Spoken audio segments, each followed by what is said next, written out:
Hello friend, good morning, welcome back to my channel. তোমরা সবাই কেমন আছো? আশা করি সবাই ভালো আছে, সুস্থ আছো। আমিও খুব ভালো আছি। তো এই যে দেখো, সকাল সকাল রান্না বান্না হচ্ছে, আর সকালবেলা তো বাসি কাজ হয়ে গেছে, চাটা সাত খাওয়া হয়ে গেছে। ব্লগটা আমি শুরু করলাম ঠিক এখান থেকে। তো চলো, মা এই যে স্নানে চলে গেলো, মা ডাল ভাত করেছে, আর এখন ভাজি সবজি যা যা আছে সব কিছু করবো। তো ব্লগটা দেখে তো অবশ্যই তোমাদের ভালো লাগবে। এখন আমি করছি ভেন্ডি ভাজি। তো চলো কি কি সবজি করছি।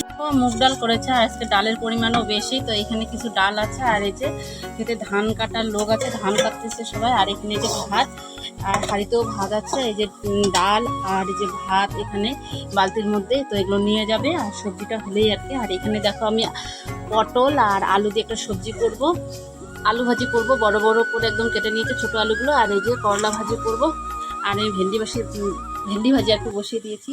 তো চলো রান্নাটা করে নিচ্ছি। তো এইদিকে দেখো আমি রান্নাঘরে গেলাম, আর এদিকে মা ওই যে রান্নাঘর থেকে বেরিয়ে স্নান করে খাওয়া দাওয়া করে রেডি হয়ে পড়েছে। তো সেন্টারে যাবে। আর এদিকে দেখো আমার মামামও ওই যে বাইকের মধ্যে উঠে পড়েছে, ওর পাপার সাথে যাবে ওর ঠাম্মিকে সেন্টারে দিতে। Tata, bye bye. তো দেখো সেন্টারে চলে যাচ্ছে মা, আর আমার মেয়েও তো গেল সাথে। তো চলো, আমি এখনও রান্না কমপ্লিট করতে পারিনি, তো রান্নাগুলো এখন করব। যেহেতু নিরামিষ রান্না চলছে। এই দেখো এখানে আমার রান্না প্রায় হয়ে গেছে, পটল আলুর তরকারিটা হয়ে গেছে আমার। তো বন্ধুরা, আমার তো একদম রান্না কমপ্লিট হয়ে গেছে, মা চলে গেল দেখতেই পারলে। আর এই যে এখন দুধ দিয়ে এগুলো দুধটা গরম করলাম।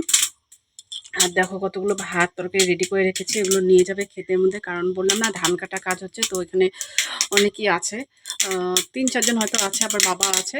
তো ওদের জন্য ভাত রেডি করে রেখেছি। বর আসলে ওদের জন্য খাবারটা নিয়ে যাবে, দুপুরবেলার খাবার আর কি। তো চলো, কী কী দিলাম আর কী কী রান্না করছি সব কিছু তোমাদেরকে দেখাচ্ছি। তো হ্যাঁ, দেখো দুধ গরম করে রেখেছি, মাত্র দুধটা দিয়ে গেল।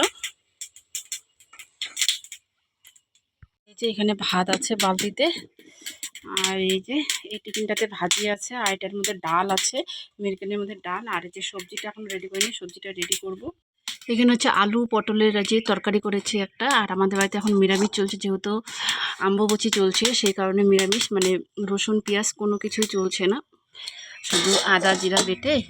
এখানে দেখো সবার জন্য দিয়েছি, ভাজি দিয়ে দিয়েছি, আর অল্প করে আমাদের জন্য রেখেছি আলু ভাজি, ভেন্ডি ভাজি আর করলা ভাজি। করলা ভাজি শুধু বাবার জন্য, আমরা খাবো না, করলা খেতে নেই তার জন্য। আর এখানে ডাল। তো এই হচ্ছে আজকের সবজি, আর এখানে ভাত আছে আমাদের জন্য। তো চলো, সবজিটা এখন টিফিনের মধ্যে ভরিয়ে দেবো। কড়াইটা মাজতে হবে, এর জন্য আমি এই যে চুলের মধ্যে পুড়তে দিলাম একটু। তাহলে কি হবে, যে উপরের যে তেল তেল একদম হয়ে যাচ্ছে, এগুলো সব পড়ে যাবে, কালিটাও পড়ে যাবে। পরে একটু ভালো করে মেজে নিলেই হবে। হাঁড়ি বাসন আজকে মেজে রাখবো, তো কালকে একদম অমাবস্যা শেষ হবে, তো কালকে ধোয়া মোছা করে একদম পুজো দিয়ে দেবো। তো দেখো সবার খাওয়া দাওয়া হয়ে গেছে, আর সবার খাবার মানে খেতে যে খাবারটা নিয়ে যাবে ওই খাবারগুলো আমি সব কিছু রেডি করে রেখেছি। আর বর এই যে খাওয়া দাওয়া করে নিয়েছে, তো এখন যাবে এই খাবারটা দিয়ে আসতে। আর আমি এই যে খেতে বসে পড়েছি। তো ওই যে আলু পটল তরকারি, আর এই যে মুগ ডাল, ভেন্ডি ভাজি, করলা ভাজি, আর বড় বড় করে আলু ভাজি করেছিলাম।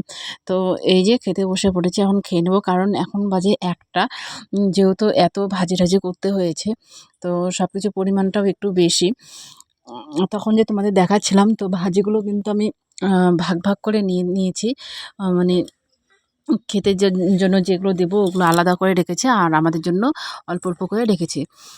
তো চলো খাওয়া দাওয়াটা কমপ্লিট করে নেই, এখনও কাজ শেষ হয়নি, বাকি কাজগুলোও করতে হবে। যখন রান্না বসিয়েছিল মা, তখন কিন্তু জানতোই না যে খেতে ধান কাটা হচ্ছে, বা আমিও জানতাম না। তো বাবা খেতে যাওয়ার পর দেখে যে ধান কাটার লোক এসে পড়েছে, তখন বাবা ফোন করে বললো যে রান্না একটু বেশি করে করতে হবে, কারণ ওরা খাওয়া দাওয়া করে আসেনি, ওদের খাওয়া দাওয়া দিতে হবে দুপুরবেলার খাবারটা আর কি। তাই রান্নাটা একটু তারপরে বেশি হয়ে গেল। বন্ধুরা, আমার খাওয়া দাওয়া হয়ে গেছে, আর এই যে মেয়ে তো বড়মাদের বাড়িতে গিয়ে খেলছে। উঠোনটা ঝাড় দেবো, আর রৌদ্র, প্রচুর রৌদ্র উঠেছে, আর কি বলবো। তো চলো উঠোনটা ঝাড় দিয়ে নিই। আর এখন একটা কড়াই আছে, কড়াইটা মাজবো, তো একটু সময় লাগবে। আর মেয়েকে স্নানের সময় হয়ে গেছে, তো ওকে আমি 12টার দিকে স্নান করিয়ে দিই। তো আজকে 1টা বেজে গেছে, তো রান্নাবান্নাটা একটু বেশি ছিল, অনেক রান্নাবান্না ছিল, যার জন্য অনেকটা লেট হয়ে গেল। তো এখন উঠোনটা ঝাড় দিয়ে ওকে তাড়াতাড়ি স্নান করিয়ে দিয়ে ঘুম পাড়িয়ে দেবো। ও ঘুমালে তারপরে বাকি কাজগুলো করব। তো চলো কাজগুলো আরও করে নিচ্ছি, খুব তাড়াতাড়ি কাজ, আর কাজ কি বলবো। তো চলো। তো দেখো খাওয়া দাওয়া করে এই যে রান্নাঘরে কাজটা কমপ্লিট করে নিলাম। রান্নাঘরে অনেক কিছু কাজ ছিল যেগুলো আমি না করে খেতে বসে পড়েছিলাম, কারণ 1টা বেজে গিয়েছে আর খিদে সহ্য করা যাচ্ছিল না। তো এর জন্যই খাওয়া দাওয়া করে তারপর রান্নাঘরের কাজগুলো গুছিয়ে নিয়ে এই যে আবার আসলাম উঠোনটা ঝাড় দিতে। তার মধ্যে আবার মেয়েকে ঘুম পাড়াতে হবে, মেয়েকে ঘুম পাড়ানোর সময় হয়ে গেছে, স্নান করে দিতে হবে। তো উঠোনটা ঝাড় দিয়ে কিন্তু মেয়েকে ঘুম পাড়িয়ে দেবো, স্নান করিয়ে দেবো, মানে স্নান করিয়ে খাওয়া দাওয়া কমপ্লিট করে দিয়ে তারপরে আবার ওকে ঘুম পাড়িয়ে দেবো আর কি, এই আর কি কাজ। তারপরে এই যে দেখতেই পারলে কালো একটা কড়াই এই যে বের করে রেখেছি, তো ওটা আবার ভালো করে মেজে ঘষে পরিষ্কার করে নিতে হবে। জানো তো এই যে কালো কড়াই মাজা এত কষ্ট না, সহজে কিন্তু মাজা হয়ই না, একদম পরিষ্কার করতে অনেকটা সময় লেগে যায়, যেটা আমার একদম ভালো লাগে না। কিন্তু ভালো না লাগলেই কি বলো, চুলোর মধ্যে যেহেতু রান্নাটা করা হয় প্রত্যেক দিন, তাহলে তো কালি হবে, আর এই কালিটা কোনো মানে মাঝে মধ্যে না তুলে না একদম কড়াই খুব খারাপ লাগে। তো দেখো এখানে মেজে নিয়েছি অনেক কষ্ট করে, অনেক চেষ্টা করে। তো দেখো ভালো করে পরিষ্কার করে কিন্তু মেজে নিয়েছে। তো কালকেই আবার এটা আবার নোংরা হয়ে যাবে, কালি হয়ে যাবে। তো মাঝে মধ্যেই কিন্তু আমি এইভাবে পরিষ্কার করে নেই, তাহলে কি নিজেরও ভালো লাগে। তো তারপরে দেখো আরও কত কাজ, এই জামা কাপড়গুলো রোদ্রে দেওয়া আছে, তো এগুলো এখনও তোলা হয়নি। তো এই জামা কাপড়গুলো তুলে নিয়ে রাখবো, তারপরে বিকেলবেলা বসে বসে এগুলো ভাঁজ করে রাখবো, যেটা যে জায়গায় সেটা সেইখানে কিন্তু রেখে দেবো আমি। 2 দিন থেকে আকাশটাও বেশ ভালো, রৌদ্র উঠেছে, তো দেখে বুঝতে পারছো আকাশটা কতটা ভালো। আর যেহেতু আমাদের ধান কাটা হচ্ছে, এই সময় যদি বৃষ্টি আসে তাহলে তো মানে পাকা ধানগুলো এদিকে নষ্ট হবে, যদি খেতে থাকে তবু নষ্ট হবে, মানে না কাটলেও নষ্ট হবে, যদি কাটে তবু আর কি নষ্ট হয়ে যাবে। এরপর দেখো কাজ করে তারপরে মেয়েকে খাওয়ানো দাওয়ানো ঘুম পাড়িয়ে দিয়েছি। তারপরে আরও কিছুক্ষণ পর এই যে আমি জামা কাপড় নিয়ে বসে পড়েছি, মানে বসে পড়িনি, মানে দাঁড়িয়ে দাঁড়িয়ে এই যে সব কিছু গুছিয়ে নিচ্ছি। মার এখানে রেখে দিয়েছে, আর আমাদেরগুলো আমাদের এখানে আমাদের রুমে আর কি সব কিছু ভাঁজ করে রেখে দিচ্ছি। মেয়ে তো ঘুম থেকে উঠলে পরে আর কোনো কিছু কাজ করা হবে না সেরকম। তো বিকেলবেলাটা ওকে একটু সময় দিতে হয়, যেহেতু সকাল থেকে দুপুর পর্যন্ত কাজে একটু ব্যস্ত থাকি আমরা, তার জন্য আর কি বিকেলবেলা ওকে সময় দেওয়া হয়, একটু নিয়ে হাঁটাহাঁটি, ওর সঙ্গে খেলাধুলা করা, এই আর কি। তো চলো বন্ধুরা এদিকে কাজগুলো ঝটপট করে নিই, কারণ মেয়ে উঠে পড়লে পরে আর কাজ করা যাবে না। তো আমারও শরীরটা বেশি একটা ভালো লাগছে না, একটু মানে শুয়ে থাকলে হয়তো ভালো লাগবে, সারাক্ষণ মানে এটা ওটা করেই যাচ্ছি। যাই হোক, ভিডিওটা যদি তোমাদের ভালো লাগে একটু, তাহলে কিন্তু লাইক দিতে একদম ভুলবে না। আর কোথায় কীরকম লাগলো ভিডিওটা অবশ্যই কমেন্টে জানিয়ে দেবে। আর যারা নতুন বন্ধু আছে তারা কিন্তু চ্যানেলটাকে একদম সাবস্ক্রাইব করতে ভুলবে না, সাবস্ক্রাইব করে দিয়ে পাশে থাকবে, আমিও পাশে আছি।